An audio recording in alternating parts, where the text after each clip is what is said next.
কত সুন্দর শব্দ এই ভাগ্য, কিন্তু যতটা সুন্দর ঠিক ততটাই রহস্যময় এই শব্দ। কখন কি হবে কেউ জানে না। লোকে বলে যে ভাগ্যে যা লেখা আছে তার চেয়ে বেশি কিছুই পাওয়া যায় না, তার চেয়ে কমও কিছুই পাওয়া যায় না। নিয়তির যা রচনা তা কখনো মোছা যায় না।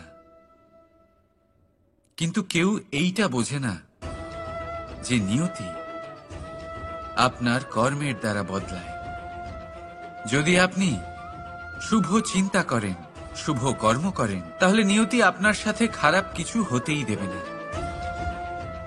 কখনো আকাশে পাখিদের দেখুন, তারা কখনো ভাগ্যের উপর নির্ভরশীল হয় না।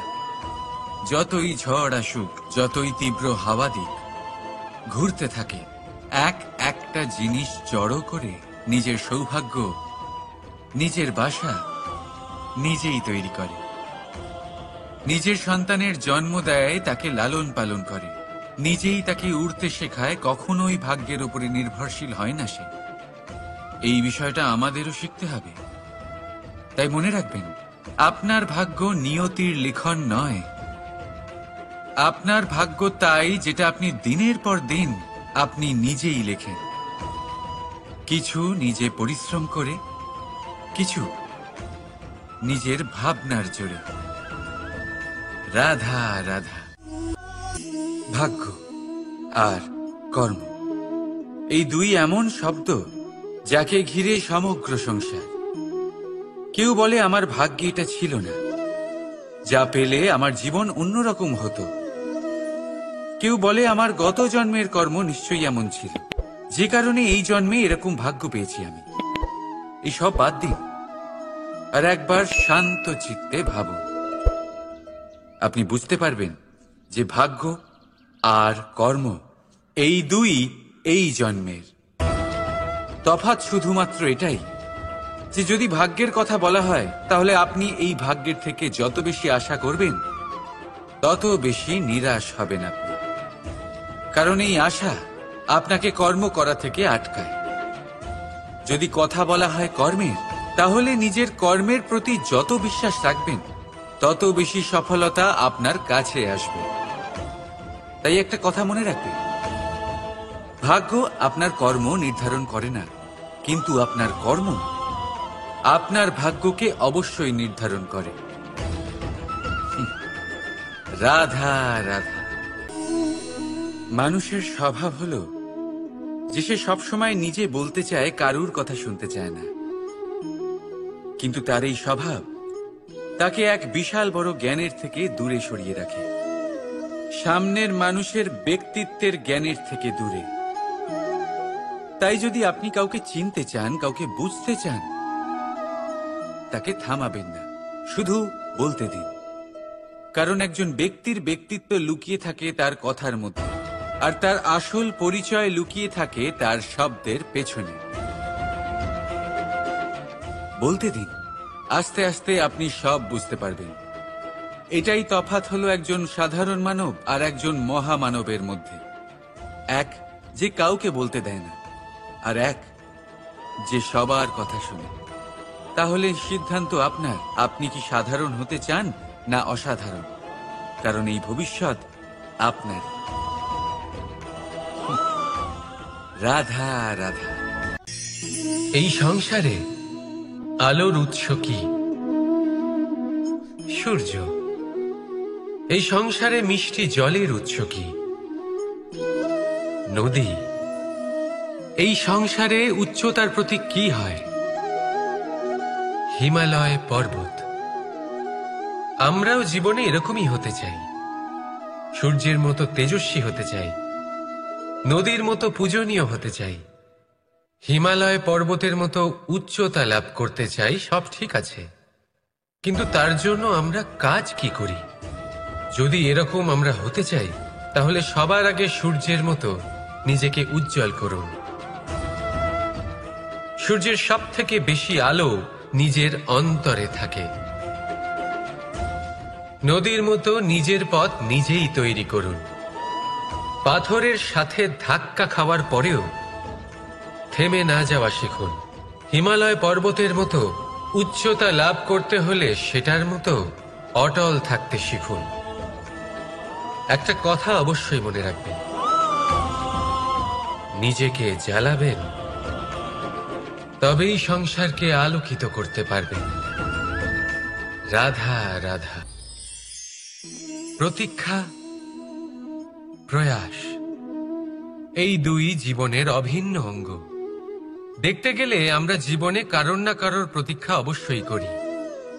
সে কোনো ব্যক্তি হোক বা সময় হোক বা কোনো ভাবনা, সবকিছুই হতে পারে। আর দেখতে গেলে সব সময় কেউ না কেউ কিছু প্রয়াসও করে চলেছে। যেমন সাফল্য আসার প্রতীক্ষা, বিফলতা যাতে না আসে তার জন্য প্রয়াস, সুখ আসার প্রতীক্ষা, দুঃখ যাতে না আসে তার জন্য প্রয়াস। এবার প্রতীক্ষা আর প্রয়াসের মধ্যে এক ঘনিষ্ঠ সম্পর্ক রয়েছে, আর তা হল যিনি প্রতীক্ষা করেন তিনি ঠিক তাই পান যা একজন প্রয়াস করা ব্যক্তি পেছনে ফেলে আসে। তাই প্রতীক্ষা নয়, প্রয়াস করুন। এই প্রয়াসের মধ্যেই সুখের চাবিকাঠি রয়েছে। রাধা রাধা। মানুষ কর্ম করেন। আমি বারংবার বলি যে ফলের আশা করবেন না। তাও মানুষ কোথাও না কোথাও নিজের কর্মের বদলে কোনো না কোনো ফলের আশা অবশ্যই রাখেন। কখনো তিনি সফল হন, কখনো অসফল। সেই জন্যই আমি বলি যে ফলের আশা কখনো রাখবেন না, কারণ সাফল্য বা অসফলতা মনের মধ্যে রাখলে কখনো কোনো লাভ হয় না। যদি সাফল্য মনের মধ্যে রাখেন তাহলে অহংকার জন্ম নেবে। যদি অসফলতা মনের মধ্যে রাখেন তাহলে এক হীনমন্যতায় আপনি ভুগবেন, যা দিয়ে কোনো শুভকর্ম হবে না। সেই জন্য শুধুই কর্ম করে যান, কর্মেই মগ্ন থাকুন। আর আসুন আমার সাথে ভালোবেসে বলুন, রাধা রাধা। বন্ধু আর শত্রু প্রত্যেকের জীবনের একটা বড় অংশ এর উপরে নির্ভরশীল হয়ে থাকে। আপনার জীবনের সফলতা আর অসফলতাও এর উপরে নির্ভরশীল। কিন্তু এই বন্ধু এবং শত্রুদের খুঁজে পাওয়ার জন্য আপনাদের বাইরে যাওয়ার প্রয়োজন নেই, কারণ এরা স্বয়ং আপনার ভেতরেই আছে। আপনি যদি বিনম্র থাকেন, যদি আপনি নিরন্তর প্রয়াস করতে পারেন, তাহলে আপনার কোনো বন্ধুর প্রয়োজন নেই।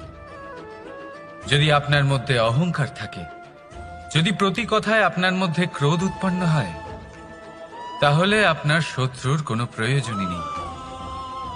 নিজের অন্তরের এই বন্ধু ও শত্রুকে চিনুন, আর আমার সাথে ভালোবেসে বলুন, রাধা রাধা। একে চিনতে পারলেন? একে কুঠার বলা হয়। আপনারা জীবনে কোথাও না কোথাও কোনো না কোনো রূপে এটা দেখেই থাকবেন। একটা ব্যাপার নিশ্চিত, এই কুঠার ছাড়া কোনো বৃক্ষকে কাটতে পারা সরল নয়। এবার আপনি কখনো এটা ভেবেছেন, এই কুঠার এর এই অংশ, এর মুখটাই যদি না থাকে তাহলে কি হবে? এ শুধুমাত্র কোনো বৃক্ষই নয়, তার কোনো ডালও কাটতে সক্ষম হবে না। এবারে ভাবুন, এই শুকনো কাঠের হাতল এ আমরা কোত্থেকে পেলাম? কোনো এক বৃক্ষ থেকেই। সেই ডাল যাকে কেটে ফেলা হয়েছিল এক বৃক্ষকে কাটার জন্য, এই ডালই শস্ত্ররূপে প্রস্তুত। আমাদের জীবনে আমাদের প্রিয়জন, আমাদের আপনজন যখন সময় কখনো কখনো তাদের সঙ্গ না দেয়, যদি তারা দৈন্য দশায় থাকেন, তাহলে তাদের সঙ্গ কখনো ছাড়বেন না। ওনাদের প্রয়োজন শুধুমাত্র মনোবল। তা তাদের দিন, তাদের সাহায্য করা আপনার কর্তব্য। হয়তো তাদের সাথে থেকে আপনার কোনো লাভ হবে না, কিন্তু তাদের দূরে থাকাতে আপনার ক্ষতি অবশ্যই হতে পারে। সর্বদা সাহায্য করুন। সঠিক সময় আসলে তা আপনার সহায়ক অবশ্যই হবে। রাধা রাধা। আমাদের মধ্যে বেশিরভাগ মানুষেরই এই অভিযোগ থাকে যে মানুষ তখনই আমাদের স্মরণ করেন যখন সেই সময় আসে যখন আমাদেরকে প্রয়োজন হয়, যখন কোনো কাজ থাকে। যখনই এই সময় পেরিয়ে যায়, তাদের কার্যসিদ্ধি হয়ে যায়, তারা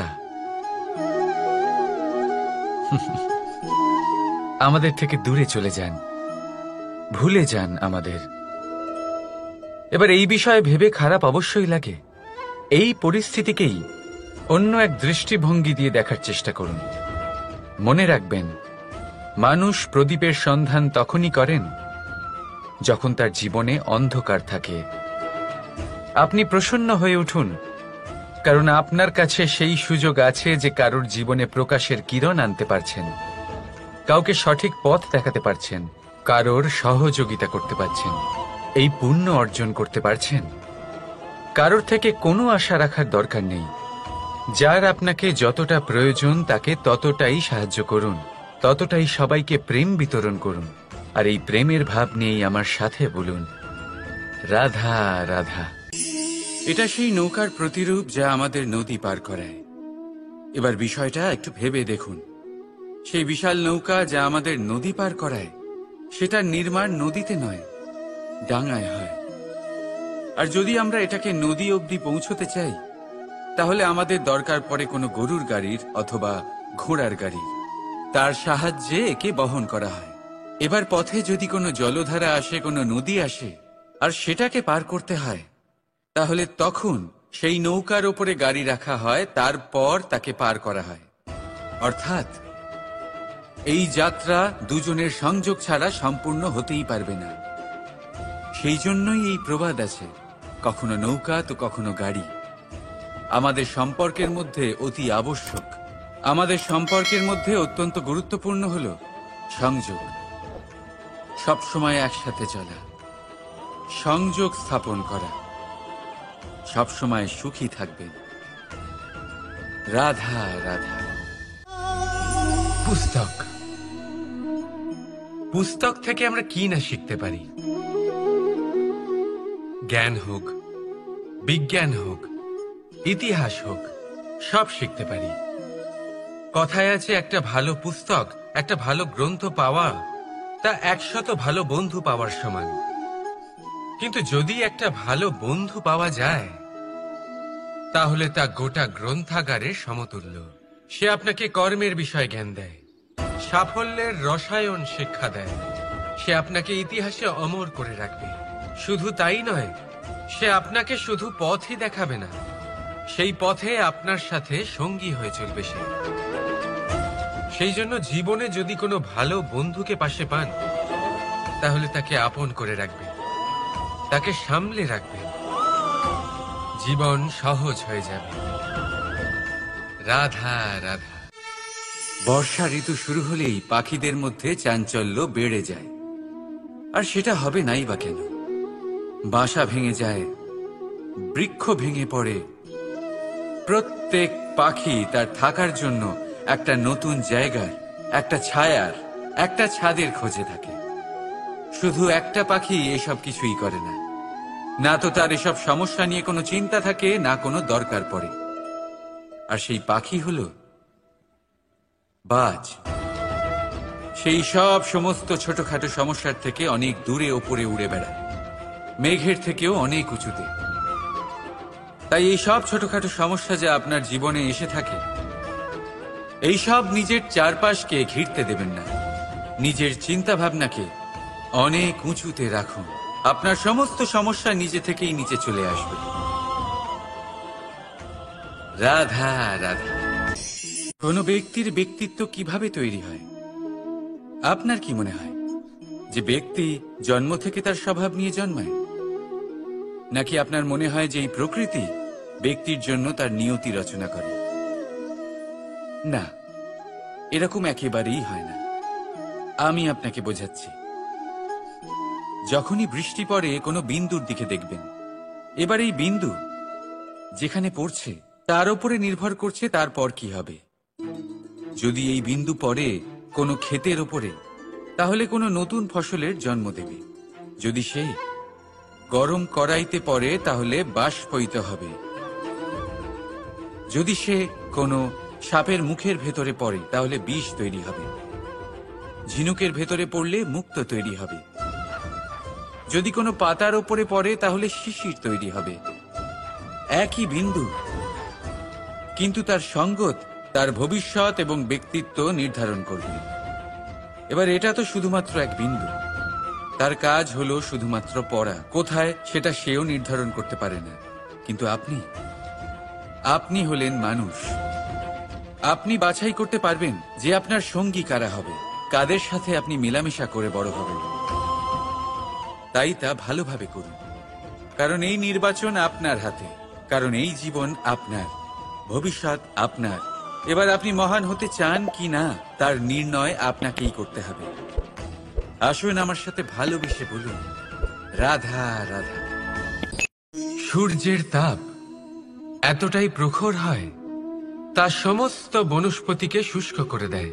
পুকুর হোক, নদী হোক, সরোবর হোক, সমস্ত শুষ্ক হয়ে যায়। কিন্তু আপনি কখনো শুনেছেন সূর্যের তাপে সমুদ্র শুকিয়ে গেছে? এমন কখনোই হয় না। আর এর পেছনেই লুকিয়ে রয়েছে এক অমূল্য জীবনের শিক্ষা। সমুদ্রের মতো নিজেকে ধৈর্যশীল করে তুললে, নিজেকে সংযমী করে তুললে সূর্যের তাপ আপনার কোনো ক্ষতি করতে পারবে না। আপনার অন্তর থেকে সেই তাপ বাষ্পায়িত হয়ে মেঘ তৈরি হয়ে সূর্যকে ঢেকে দেবে, আর তারপর হবে শুধু সাফল্যের বৃষ্টি। তাহলে আসুন আর আমার সাথে ধৈর্যের সাথে বলুন, রাধা রাধা। মানুষ অসুস্থ কেন হন? শারীরিক দুর্বলতার কারণে? না, মানুষ অসুস্থ হন তার মানসিকতার কারণে, তার বিবেকের কারণে, তার কর্মের কারণে, তার ক্রোধের কারণে। আর যখন কেউ সুস্থ হন, ঠিক হয়ে যান, তার মানে এটা নয় যে শুধু ওষুধের জন্য তিনি সুস্থ হয়েছেন। না, এটা কারোর তার প্রতি প্রেমের প্রভাব, বিশ্বাসের প্রভাব, সম্বলের প্রভাব। শুধুমাত্র ওষুধ দিয়ে কিছুই হয় না। যদি মনে প্রেম থাকে, বিবেক থাকে, বিশ্বাস থাকে, সম্বল থাকে, তবেই সেই ওষুধ কাজ করতে পারে। তাই মনে রাখবেন, এই জীবন হলো অত্যন্ত ছোট। মনে প্রেম ভাব রাখুন, মিত্রতা করুন, শত্রুতা নয়, ভালোবাসুন, বিদ্বেষ নয়।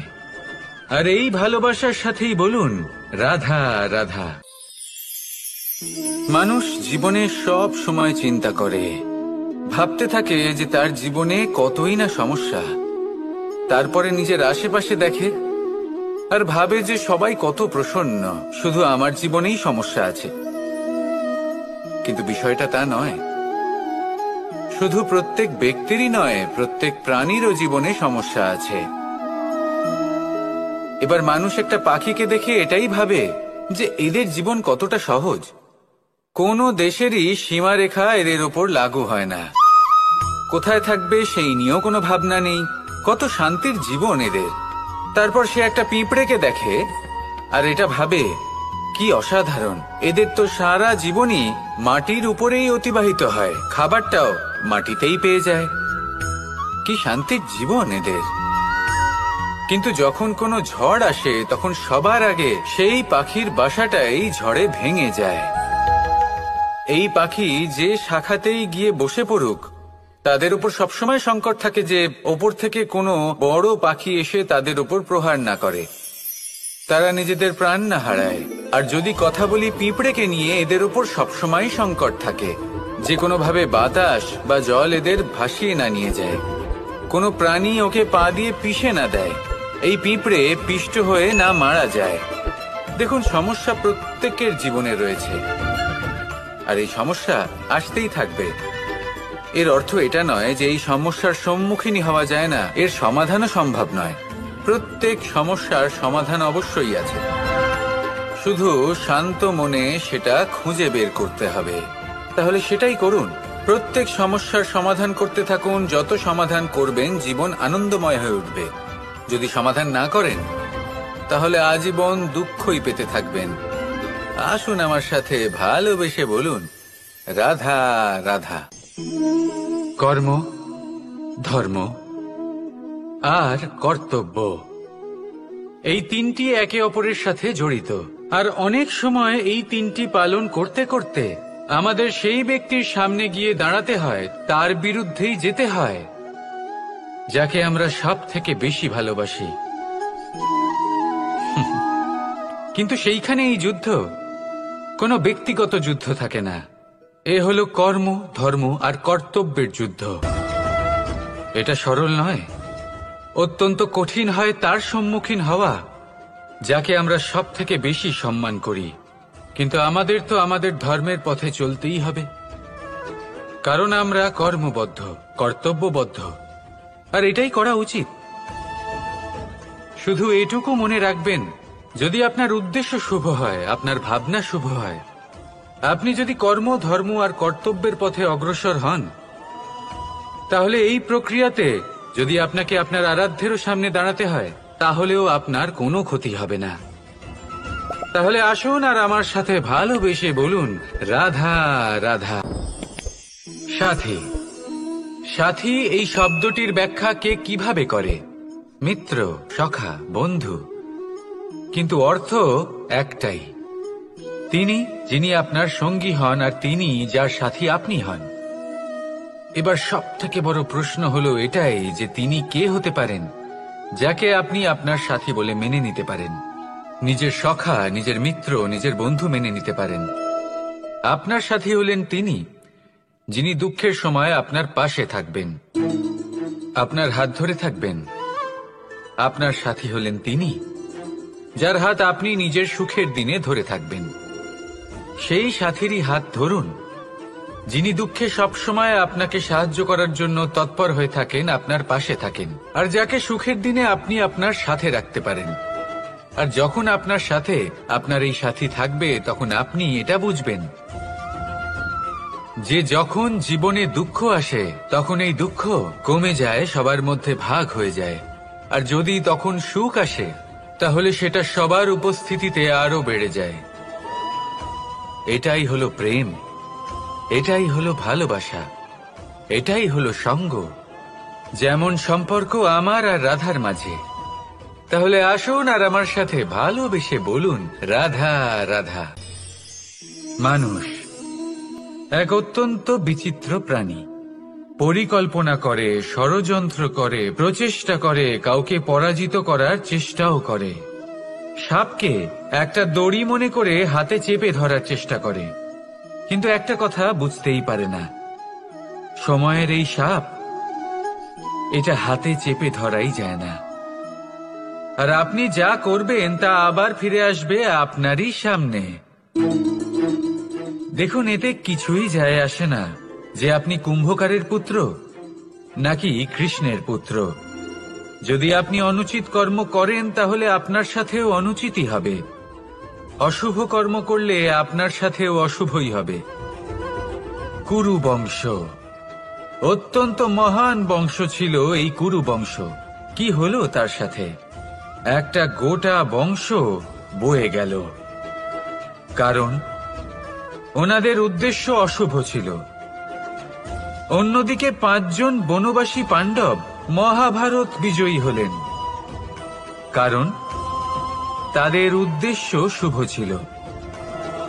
তাই মনে রাখবেন, শুভ অগ্নি প্রজ্বলিত করবেন, শুভ তাপ সঞ্চার হবে। অশুভ অগ্নি প্রজ্বলিত করবেন, নরকেই জ্বলতে হবে। তাহলে আসুন আর আমার সাথে ভালোবেসে বলুন, রাধা রাধা। জীবনে এমন কিছু কাজ রয়েছে যা আপনাকে একাই করতে হয়, আর এমন কিছু কাজ রয়েছে যা আপনাকে একসাথে মিলে করতে হয়, একজোট হয়ে, সঙ্গবদ্ধ হয়ে। এবার সঙ্গবদ্ধ বলতে কি বোঝাতে চাইছি? আমি তাদের কথা বলছি না যারা বাস্তবিকভাবে একে অপরের সাথে কাজ করেন। আমি তাদের কথা বলছি যারা একে অপরের থেকে দূরে থেকেও একে অপরকে বিশ্বাস করেন। আমি আগেও বলেছিলাম, সমস্ত বিশ্বের আশা বিশ্বাসেই বসবাস করে, তাই না? তাই যেখানে সমস্ত বিশ্ব আছে, সমস্ত সংসার আছে, সেইখানেই বিশ্বাস রয়েছে। তাই আপনার আশেপাশে এমন দল সঙ্গবদ্ধ করুন যাদের আপনার উপর বিশ্বাস আছে আর যাদেরকে আপনি বিশ্বাস করতে পারেন। তাহলে আসুন আর আমার সাথে ভালোবেসে বলুন, রাধা রাধা। আমরা যে মানুষকে চাই, যাকে আমরা ভালোবাসি, তাকে একটা উপহার অবশ্যই দিতে চাই। এমন এক উপহার যা ওনার ভালো লাগবে, যা শ্রেষ্ঠ হবে, অতি প্রিয় হবে, বহুমূল্য হবে, বা বলতে পারেন মূল্যবান হবে। তাই আমরা কি করি? আমরা বাজারে যাই, তার জন্য স্বর্ণ, আভূষণ, হিরে, মুক্ত এইসব নিয়ে আসি। কিন্তু এটাই কি সর্বশ্রেষ্ঠ উপহার? কখনোই নয়। সর্বশ্রেষ্ঠ উপহার হল স্বাধীনতা, তাকে নিজের মনের মতো বাঁচার স্বাধীনতা। যদি আপনি কাউকে স্বাধীনতা না দিতে পারেন, তাহলে সে কোথাও না কোথাও বন্দী হয়ে যায়, তার বিকাশ কোথাও না কোথাও আটকে যায়। কিন্তু যদি আপনি কাউকে স্বাধীনতা দিতে পারেন, তাহলে আপনি দেখবেন ও সমস্ত সংসারকে, এই জীবনকে নিজের দৃষ্টিভঙ্গি দিয়ে দেখবে, বুঝবে যে কোনটা হলো উচিত আর কোনটা হলো অনুচিত। আর এটাই হলো সর্বশ্রেষ্ঠ। আর এবার যদি কাউকে স্বাধীনতার মাধ্যমে এত বড় একটা শক্তি দিতে পারেন, তাহলে আপনি আমাকে বলুন, এর থেকে বড় উপহার আর কি হতে পারে? আসুন আর আমার সাথে ভালোবেসে বলুন, রাধা রাধা। পিতা আর পুত্রের সম্পর্ক অত্যন্ত মধুর হয়ে থাকে।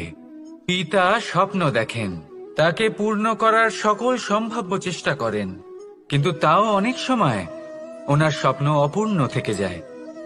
তখন পিতা ভাবেন যে স্বপ্ন উনি পূর্ণ করতে পারেননি, ওনার সন্তান তা অবশ্যই পূরণ করবে। যে স্থানে উনি কখনো পৌঁছতে পারেননি, সেই স্থানে ওনার পুত্র অবশ্যই পৌঁছবে। পিতা নিজের সন্তানের ভবিষ্যৎ নিয়ে সেই স্বপ্ন দেখেন, আর যখন সেই সন্তান সামনে এগোতে থাকে, তখন তার দুঃখ হয় না, বরং গর্ব হয়। ওনার ভালো লাগে এটা দেখে যে ওনার সন্তান অনেক উন্নতি করছে। কিন্তু যখন সন্তান নিজের অভিভাবকের শক্তি দেখে, তার যশ দেখে হিংসা করতে থাকে, সমস্যা সেইখানেই শুরু হয়। সেই জন্য সকল সন্তানকে এটা মনে রাখতে হবে, দেখুন, পুত্র হবার সুবাদে, এক সন্তান হবার সুবাদে, এটা হলো আপনার অধিকার যে আপনি আপনার পিতার থেকে বেশি উন্নতি করবেন। আপনার পিতাও এটাই চান, কিন্তু সুস্থভাবে এটা করুন। একটা রেখা টেনে নিন, যাতে আপনি তাতে এগোতে পারেন আর আপনার পিতার তাতে গর্ববোধ হয়, আর সেই বিষয়ে দুঃখ না হয় যে আমার সন্তান আমাকেই ছোট করার চেষ্টা করছে। ইতিহাস সাক্ষী রয়েছে, যে মানুষ অন্য কাউকে ছোট করার চেষ্টা করেছেন, সেই মানুষই ছোট হয়ে গেছেন। আর আমার মনে হয় না আপনি এটা চান, কারণ কোনো একদিন আপনিও কারোর পিতা হবেন। আসুন আমার সাথে ভালোবেসে বলুন, রাধা রাধা। প্রেম এই সংসারে এসেছিল এই সংসারকে প্রেমের শিক্ষা দেওয়ার জন্য, এই জীবনের সুখের অনুভূতি আসলে কি তা শেখানোর জন্য। কিন্তু যদি সত্যি কথা বলি, তো আমি নিজেই প্রতিদিন প্রেমের নতুন নতুন স্বরূপ দেখতে পাই, প্রেমের একটা নতুন অনুভূতি প্রত্যেক নতুন দিনে। আর তার কারণ হলো এই প্রেম অনন্ত, এ হলো দৈব। প্রেম হলো এই সংসারের সব থেকে বড় ঢাল এবং সব থেকে বড় অস্ত্র। এই প্রেম ছাড়া না কোনো ন্যায় হয় আর না কোনো শাস্ত্র, না জীবন আছে আর না অন্ত। এবার যদি এই প্রেম মনের মধ্যে বাস করতে শুরু করে, তাহলে কখনো কোনো সমস্যাই হবে না, আর যদি হয়েও থাকে তাহলে তা স্থায়ী হবে না। এই প্রেম কি না করতে পারে? এই প্রেম সমস্ত সমস্যা মিটিয়ে ফেলতে পারে, আপনার মনের মধ্যে অহংকারকেও বিনাশ করে দিতে পারে, আপনাকে সাক্ষাৎ ঈশ্বরের সাথে দেখা করাতে পারে। তাই প্রেমের দ্বারা প্রয়াস করতে থাকুন, এই সংসারের প্রত্যেক মানুষকে, প্রত্যেক বস্তুকে, প্রত্যেক জীব জন্তুকে ভালোবাসবেন। আর এই প্রেমের দ্বারাই বলুন, রাধা রাধা।